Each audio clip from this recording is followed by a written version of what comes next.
Good morning Philippines, mga kabarangay, mga kababayan, mga kapatid. Ngayon po ay araw ng Martes, September 30, 2025. Pag-usapan po natin ang mga maiinit na isyu. Isa po dito yung may kaugnayan po sa controversial o controversy about the Diskaya. Sapagkat kung atin pong maalaala mga kabarangay, mga kababayan, mga kapatid, inirekomenda po ni Senator Marcolita na gawing state witness ang mga Diskaya. At ito naman po ay tinutulan ng DOJ Secretary sa katauhan ni Crispin Remulla. Sapagkat ayon po kay Secretary Remulla ng Department of Justice, kailangan po muna magkaroon ng restitution o ibalik di umano ang mga ninakaw na pira ng mga Diskaya bago sila tanggapin bilang state witness. Ayon naman kay Senator Marcolita, hindi naman isa sa mga requirements yung ibalik muna ang pera sapagkat dapat ang restitution ay kasama sa penalty. Ibig po sabihin, kailangan muna magkaroon ng trial. Ngunit para kay si Crispin Remulla o kay Secretary Remulla, ang sinasabi po niya, bagamat ito ay wala sa batas, meaning even if the restitution is not one of the requirements of the law before anyone can be admitted as a state witness, the same being the right thing to do, morally speaking. So dapat, sabi niya, ibalik muna. Ngunit sabi nga dyan ni Senator Remulla, hindi dapat kasi in effect that would be an amendment of the law on the part of Secretary Remulla. Ang sinasabi nga po natin, the rule is relative to this. The rule, Mr. Secretary, is if the law or when the law excludes, it does not include. So, when the restitution is excluded being the requirements of the law before one can be admitted into a state witness, then the same cannot be included. Yan po ang panuntunan pagdating sa bagay niya. At ito naman po ay sinangayunan ng ilang senador. Kasama na po dyan si Senator Erwin Tolpo. At ang mabigat po, ang sinabi ni Erwin Tolpo, na wala raw tayong pakialam. Wala siyang pakialam sa batas at kung ang batas ang kinakailangang baliin, meaning if we have to bend the laws, sabi niya, then we have to. Sapagkat kung ano ang kagustuhan ng mga tao, dapat yun ang masunod. Dahil ang sabi nga niya, mas mataas ang mga tao kaysa batas. Mga kabarangay, mga kababayan, mga kapatid, iungas pala itong si Erwin Tolpo. Siya ay isang mambabatas. Pagkatapos sasabihin niya na wala siyang pakialam sa batas. At ang batas ay dapat baliin kung kinakailangan. So meaning, we have to bend the laws just to suit one's need. Kung kailangan, para lamang may sagawa ang gusto mo, dapat baliwalain ang batas.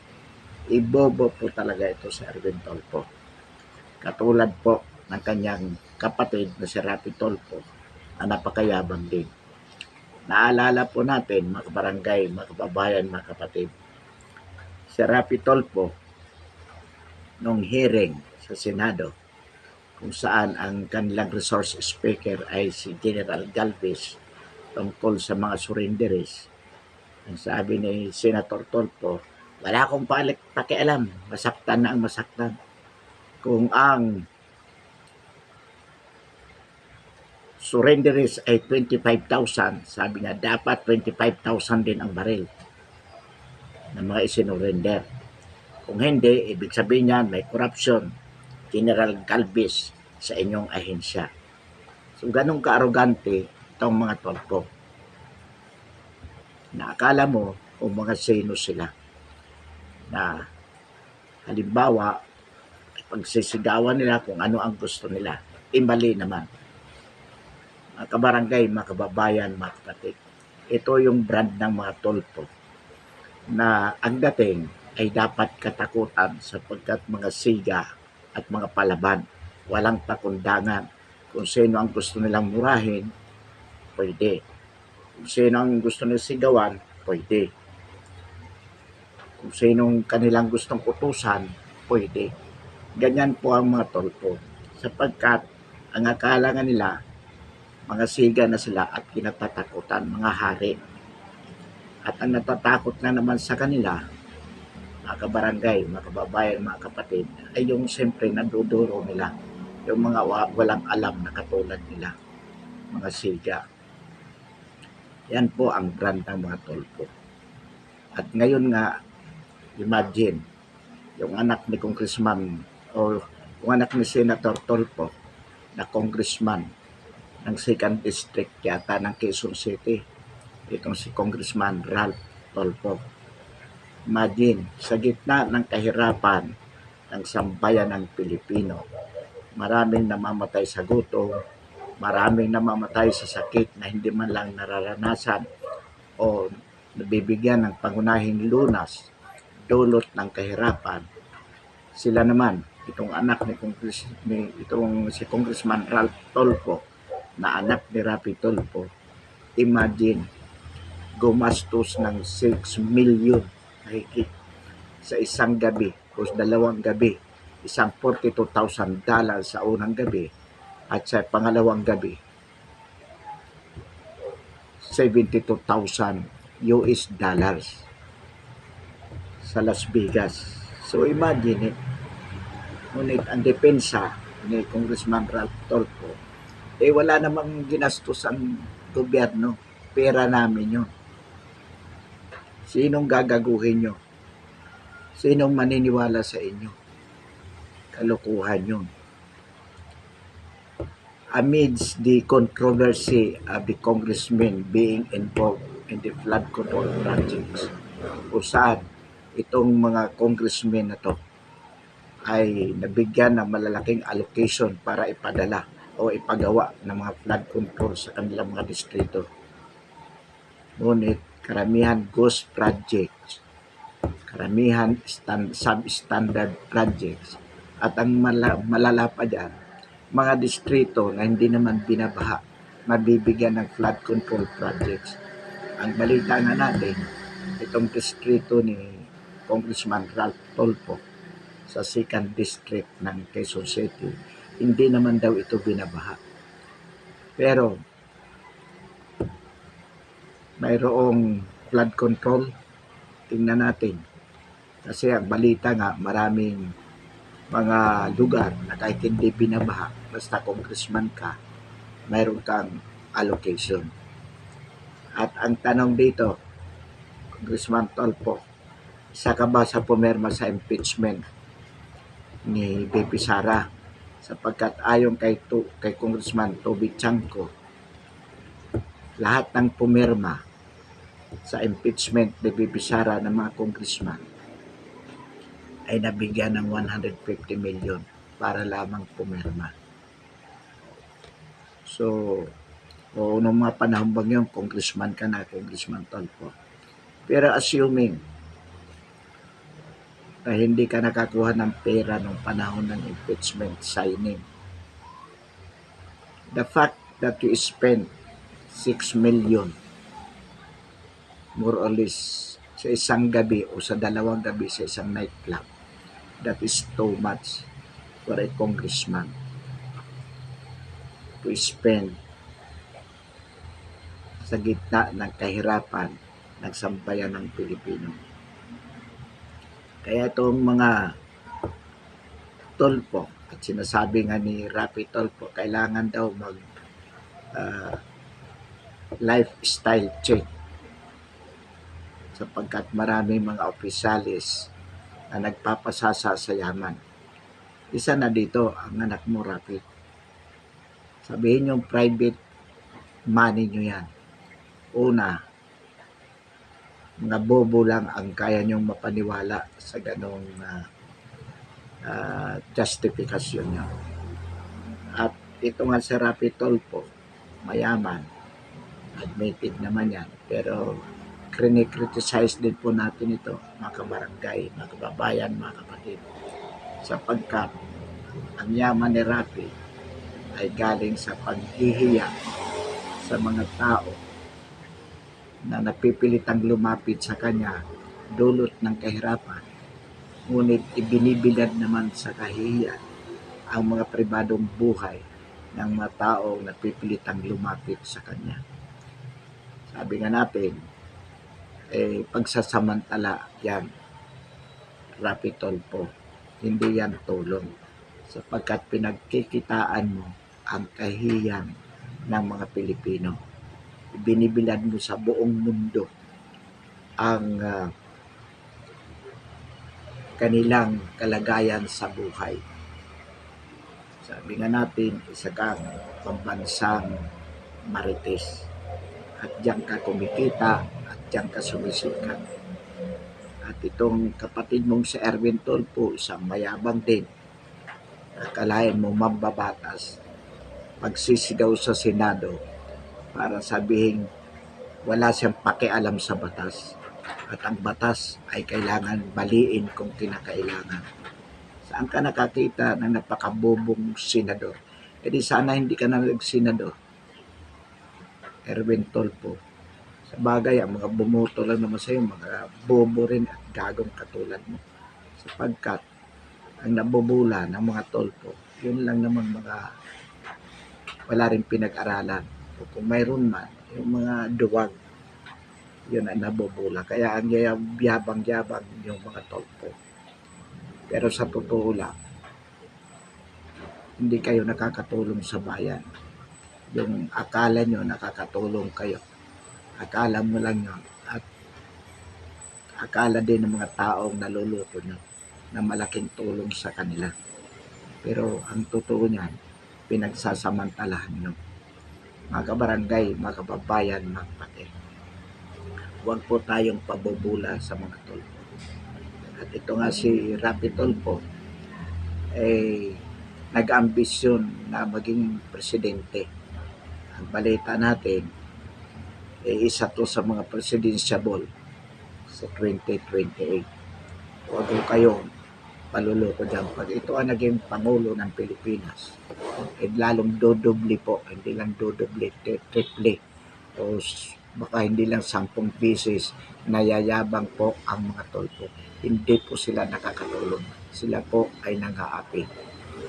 Kung totoo pong makamasa ang mga Tulfo, mga kabarangay, mga kababayan, mga kapatid, hindi po gagastos yung anak niya si Congressman Ralph Tulfo ng 6 million para sa 2 gabing pagna-nightclub sa Amerika.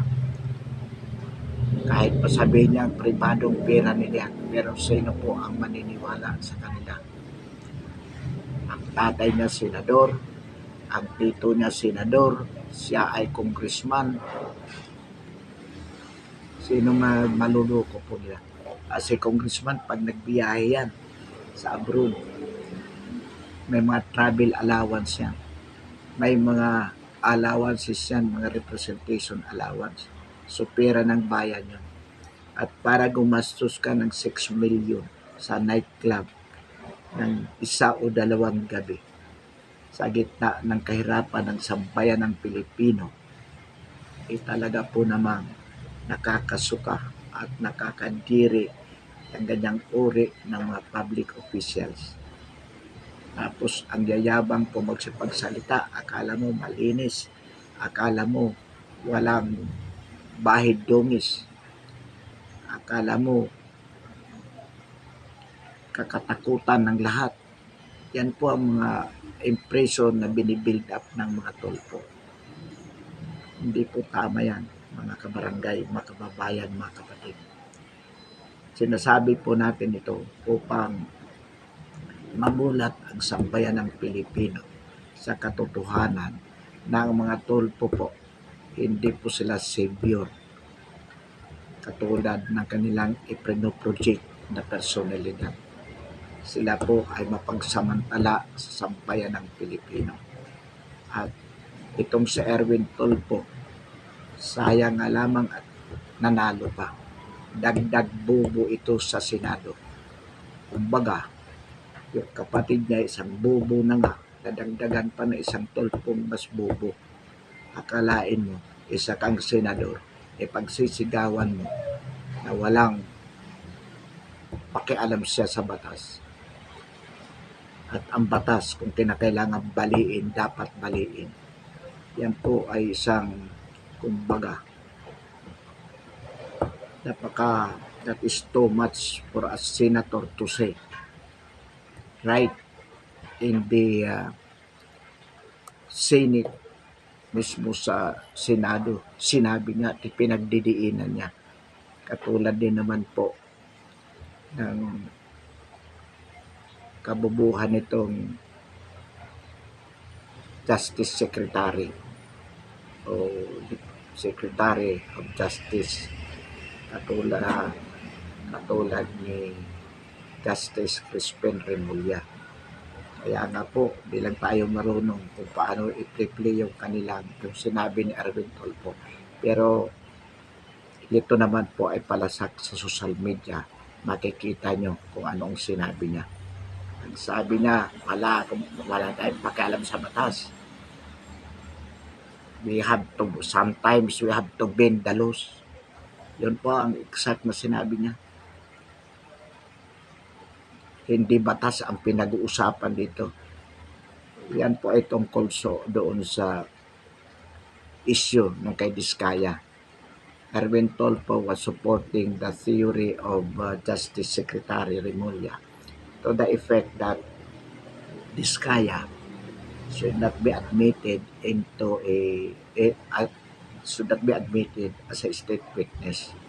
Pagkat sabi niya, kailangan na munang ibalik yung di umano ninakaw na pera. Ang issue po dyan, mga kabarangay, mga kababayan, mga kapatid, bakit ayaw nilang maging state witness ang mga Diskaya?